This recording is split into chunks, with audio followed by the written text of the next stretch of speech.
When I consider your heavens, the work of your fingers, the moon and the stars, which you have set in place.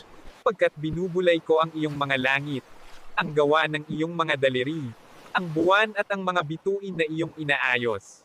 Ang paliwanag sa talatang Psalms 8:3 ay sumusunod. Panimula. Pagpapahalaga sa kalikasan at Diyos.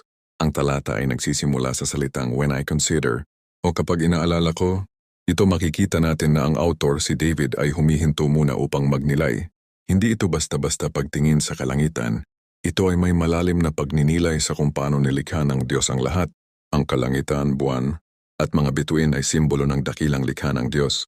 Bagay na lampas sa kapasidad ng tao at nagpapaalala sa atin ng kanyang kapangyarihan at kadakilaan. Sa simpleng pagmamasid sa kalawakan, nararamdaman natin ang kahirapan ng tao kumpara sa kadakilaan ng Diyos. Pangalawa, ang work of your fingers, kundi ang detalye ng paglikha. Kapag sinabi ni David, the work of your fingers, ito ay nagpapakita ng personal na ugnayan ng Diyos sa kanyang likha. Hindi random ang pagkakaayos ng mga bituin o planeta.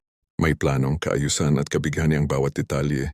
Para sa atin ito ay paalala na ang bawat aspeto ng buhay at mundo ay may layunin. Ang simpleng tanaw sa gabi ay nagtuturo sa atin na may Diyos na nagmamalasakit sa pinakamaliit na detalye ng buhay, hindi lang sa malalaki at makapangyarihang bagay. Pangatlo, pagkamangha sa dakilang likha. David ay namamangha sa kalawakan. Nakakabuo ito ng damdamin ng humility o pagpapakumbaba. Kapag iniisip natin ang buwan at mga bituin, nakikita natin ang ating sarili bilang maliit sa gitna ng universo, ngunit sa kabila nito pinahahalagahan tayo ng Diyos. Ang pagkamangha ay nagdadala ng pagsamba at pasasalamat, sapagkat ang mga bituin at buwan ay paalala ng walang hanggang karunungan ng Diyos. Nakikita natin na kahit maliit tayo, bahagi tayo ng kanyang dakilang plano.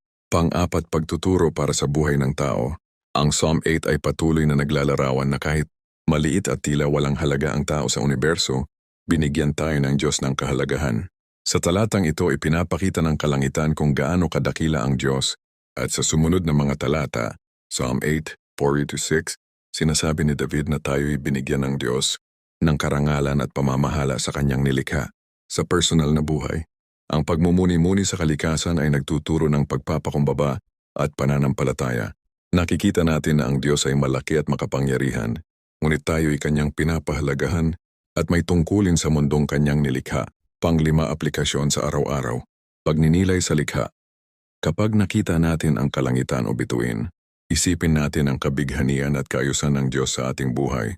Pagsamba at pasasalamat, ang simpleng pagmamasid sa kalikasan ay maaaring maging paraan ng pagsamba. Pagpapakumbaba, nakikita natin ang ating limitasyon at